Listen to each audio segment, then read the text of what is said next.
जय हिंद बच्चों। आज हम मल्हार पुस्तक के पाठ नंबर 7 के बारे में पढ़ेंगे। यह एक कविता है। कविता का नाम है जलाते चलो और इसके लेखक हैं द्वारिका प्रसाद महेश्वरी। कविता की शुरुआत करने से पहले आप चाहे सभी बच्चे चैनल को सब्सक्राइब कर लें, जिससे आने वाली वीडियो आपको समय पर मिलती रहे। ठीक है बच्चों, तो इस पाठ का मतलब इस कविता का केंद्रीय भाव क्या है? इस कविता का केंद्रीय भाव है कि जो लेख कवि है हमारे द्वारिका प्रसाद महेश्वरी मनुष्य के हृदय में आशा की किरण को बचाए रखना चाहते हैं। किससे? कि मनुष्य आशावादी रह सके, अपने जीवन में संघर्षशील बन सके, बलिदान और प्रेम भावना का वह संदेश दुनिया में दे सके। इस कविता का मूल भाव यही है कि जिससे मनुष्य के अंदर प्रेम, सौहार्द और मानवता के मूल्य द्वारा ही जो धरती पर फैली है जो अंधकार वाली बुराई, उसका नाश कर सकता है। यदि मनुष्य मिलजुल कर रहेगा तो एक पूरे संसार में एक परिवार की तरह वह जी सकेगा और जिससे आपस में द्वेष भावना खत्म होगी और भाईचारा बढ़ेगा। तो उसी के प्रेम भावना को मनुष्य के अंदर पैदा करना चाहता है, जिससे मनुष्य हर बुराई को, हर द्वेष को, हर ईर्ष्या को प्रेम के द्वारा ही मिटाया जा सके। तो पहले हम कविता का कविता पढ़ेंगे, फिर उसका हम पाठ देखेंगे। कविता है जलाते चलो। जलाते चलो ये दे स्नेह भर भर, कभी तो धरा का अंधेरा मिटेगा। धरा मतलब धरती। भले शक्ति विज्ञान में है निहित, निहित मतलब मौजूद, वह कि जिससे अमावस बने पूर्णिमासी।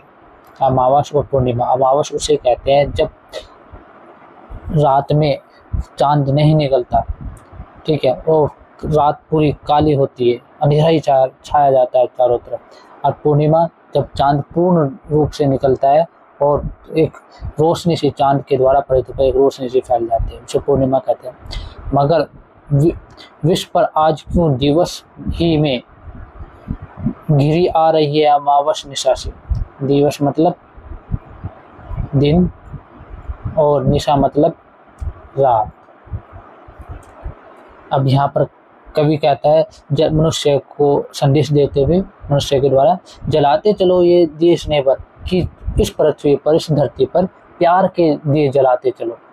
कभी तो धरा का अंधेरा मिटेगा, कि कभी तो धरा का अंधेरा से मतलब है यहाँ पर बुराई से, ठीक है, कि प्रेम के द्वारा ही इस बुराई को मिटाया जा सकता है। कि कभी ना कभी इस पृथ्वी पर से अंधेरा मतलब बुराई, द्वेष, ईर्ष्या, इस तरह के जो मनुष्य के अंदर दिन प्रतिदिन भावनाएं पनपती जा रही हैं, प्रेम के द्वारा ही मिटाई जा सकती हैं। भले शक्ति विज्ञान में है निहित वह, कि विज्ञान ने आज इतनी तरक्की कर ली हो कि वह रात को भी दिन बना सकता है विज्ञान के माध्यम के द्वारा। लेकिन मगर विश्व पर आज क्यों दिवस ही में घिरी आ रही है अमावस निशा से, कि विज्ञान ने ही चाहे कितनी भी तरक्की कर ली हो कि वह अमावस को भी पूर्णिमा से बना देता है, कि मतलब वह अंधेरी रात को भी उजाला में बदल देता है। लेकिन फिर भी क्यों आज संसार में दिन ही रात की भांति निराशा और अंधकार में डूबा दिखाई दे रहा है। कहने का कवि यह है कि कृत्रिम बिजली के द्वारा जो दिए जला रहे हैं, या मतलब जो प्यार, दिखावटी प्यार के द्वारा जो हम लोगों से एक भाईचारा निभाते हैं या करते हैं, तो वो उसमें वो बात नहीं रहती जो एक वास्तविकता में हमें एक दूसरे से प्यार से, भाईचारे से रहकर होनी चाहिए। कवि आगे कहता है, बिना स्नेह विद्युत दिए जल रहे जो, बुझाओ इन्हें यूं न पथ मिल सकेगा। कि यहाँ पर कवि कहना चाह रहा है कि जो ये कृत्रिम दिए जलाए जा रहे हैं, मतलब विद्युत के द्वारा, बिजली के द्वारा जो ये कृत्रिम दिए जलाए जा रहे हैं, मतलब दिखावटी प्रेम भावना जो दिखाई जा रही है, उसका कोई औचित्य नहीं है। इन्हें जलाने से कोई फ़ायदा नहीं है, इनको बुझाओ, इन्हें दिखाने की कोई ज़रूरत नहीं। यूँ न पथ मिल सकेगा, कि कोई ऐसा पथ मतलब रास्ता, कि इस तरह से कोई रास्ता, कोई पथ, कोई मंजिल, कोई नहीं मिल सकेगी। मनुष्य के अंदर जब तक द्वेष भावना ईर्ष्या ये रहेंगे तो वह कभी भी इस जीवन में, इस पृथ्वी पर स्नेह भावना नहीं रख सकता। अब कहने का अर्थ यहाँ पर यह है कि आज संसार में सर्वत्र अन्याय, अनीति, अराजकता, हिंसा, द्वेष एवं सांप्रदायिकता, भेदभाव रूपी अंधकार फैला हुआ है। इस अंधेरी रात में अकेले जलकर अंधकार को भगाने का प्रयास करते दीपक से प्रेरणा लेकर संघर्ष रहित रहना चाहिए। मतलब अपने आप पर विश्वास कर कर, आशा की किरण मन में पैदा कर कर, तो हमेशा संघर्षशील और उम्मीद के साथ अपने रास्ते पर, अपनी मंजिल की ओर बढ़ते रहना चाहिए। आगे देखो बच्चों को कविता।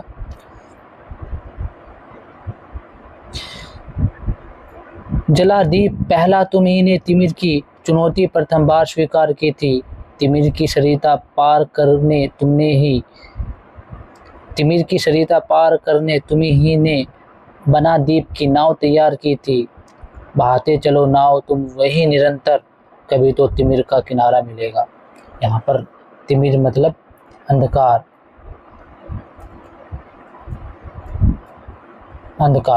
तो यहाँ पर कवि मनुष्य को इसी निराशावादी या निराशाजनक स्थिति से निकलने के लिए प्रेरित करते हैं और मनुष्य को कहते हैं कि तुमने ही तो पहली बार इस तिमिर को चुनौती से अंधकार को चुनौती दी थी। पहली बार कि तुम्हें पूरा विश्वास था, तुमने इस कठिनाई से, परिश्रम से, अपनी लगन से इस अंधकार को मिटाने की चेष्टा की थी, कोशिश की थी।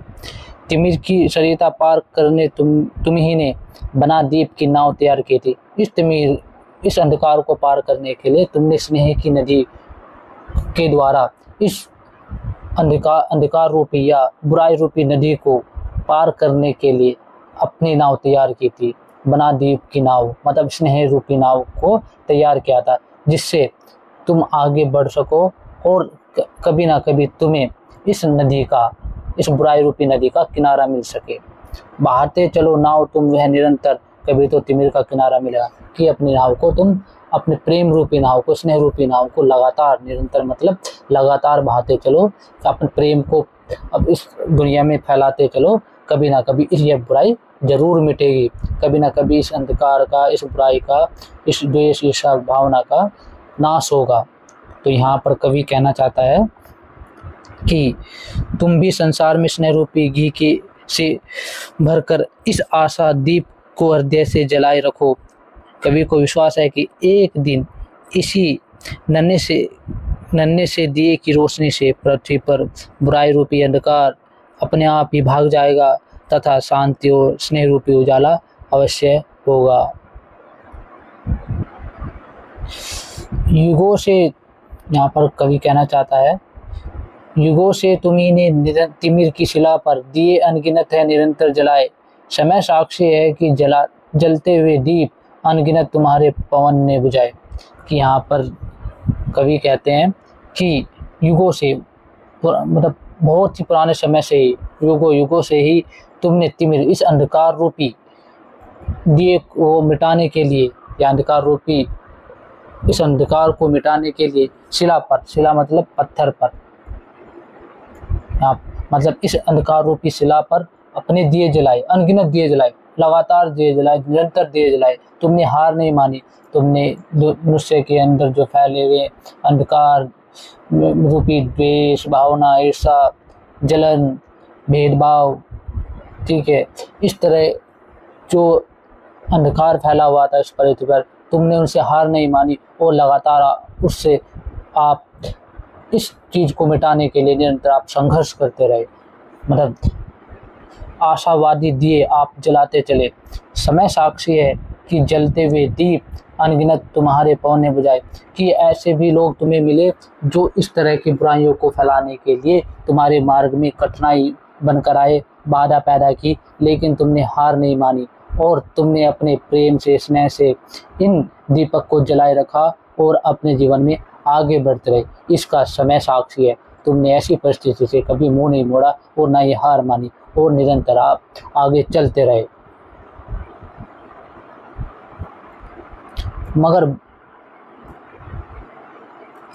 मगर बुझ स्वयं ज्योति जो दे गए वे, उसी से तिमिर को उजेला मिलेगा। कि यहाँ पर बताया गया कि ऐसे ऐसे लोग, क्रांतिकारी लोग यहाँ पर इस पृथ्वी पर आए, जन्म लिया, वो अपने आप तो स्वयं जल गए, मतलब स्वयं तो अपने आप इस अंधकार को, द्वेष को मिटाने के लिए, भेदभाव को मिटाने के लिए अपने प्राणों की आहुति दे दी, बलिदान दे दिया, लेकिन वो इससे लड़ते रहे और अंतिम क्षण तक हार नहीं मानी। उसी से तिमिर को उजाला मिलेगा और उन्हीं की रोशनी से, उन्हीं के दिखाए हुए मार्ग से इस तिमिर को, इस अंधकार रूपी बुराई को दूर किया जा सकता है, हटाया जा सकता है। उसी से तो मार्ग मिलेगा, उजाला मिलेगा। दिए और तूफान की यह कहानी चली आ रही है, चलती रहेगी। जली जो प्रथम बार लो दीप की, स्वर्ण सी जल रही है, जलती रहेगी। रहेगा धरा पर दिया एक भी यदि, कभी तो निशा को सवेरा मिलेगा। यहाँ पर कवि कहना चाहते हैं कि दिए और ये तूफान, मतलब ये आशावादी किरण जो मनुष्य के मन में है, हृदय में है, और जो बुराइयां हैं, इस तरह के जो लोग हैं, इस तरह की ईर्ष्या द्वेष भावना है, वे तो हमेशा रहेंगी, हमेशा हैं, और इनसे आपस में संघर्ष बना रहेगा। चली आ रही हैं, चलती रहेंगी, और भूतकाल में भी थी, वर्तमान में भी है, और भविष्य में भी रहेंगी। इनसे मनुष्य को कभी हार नहीं माननी चाहिए। अपने मार्ग पर सदैव तटस्थ होकर हृदय में प्रेम भावना लिए आगे बढ़ते रहना चाहिए। जली जो प्रथम बार लो दीप की, जो तुम्हारे मन में प्रथम बार जो लो दीप की जली थी, प्रेम की भावना, स्नेह की जो दीप जले था, स्वर्ण सी जल रही थी और जलती रहेगी। ऐसे लग रहा था जैसे स्वर्ण सी जल रही है। अंधकार रूपी अंधेरे को या बुराई रूपी अंधेरे को मिटाने के लिए वह स्वर्ण सी जलती हुई नजर आ रही थी, वह प्रेम भावना, और हमेशा ऐसे ही जलती रहेगी। रहेगा धरा पर दिया एक भी यदि, जब तक एक भी मनुष्य के अंदर प्रेम भावना रहेगी, इस बुराई से लड़ने की शक्ति रहेगी, ताकत रहेगी, संघर्ष करता रहेगा मनुष्य, कभी तो आखिर ना कभी तो इस निशा को सवेरा में, इस निशा मतलब इस रात से, इस बुराई की रात से छुटकारा मिलेगा, या कभी ना कभी तो इस सवेरा मिलेगा। सुबह होगी, एक नई सुबह होगी, जिससे मनुष्य चारों तरफ प्रेम, सहयोग, मित्रता और भाईचारे की भावना लोगों के अंदर में पनपेगी। कभी ना कभी तो ऐसा दिन आएगा। यह कविता थी द्वारिका प्रसाद महेश्वरी की। एक आशावादी उम्मीद लेकर मनुष्य के हृदय में प्रेम की भावना लिए वो आगे बढ़ते हैं, और बुराइयों का दामन छोड़ने के लिए वो प्रेरित करते हैं, और एक प्रेम के साथ आपस में मिलजुल कर रहने के लिए वो एक कविता के माध्यम से एक प्यारा सा संदेश देते हैं। जय हिंद बच्चों, उम्मीद है कि आपको इस कविता का सार समझ में आ गया होगा। अगली वीडियो में हम इस कविता से संबंधित प्रश्न उत्तर और गतिविधि को करेंगे। जिन बच्चों ने अभी तक ये चैनल सब्सक्राइब नहीं किया है तो उस चैनल को सब्सक्राइब कर लें। जय हिंद।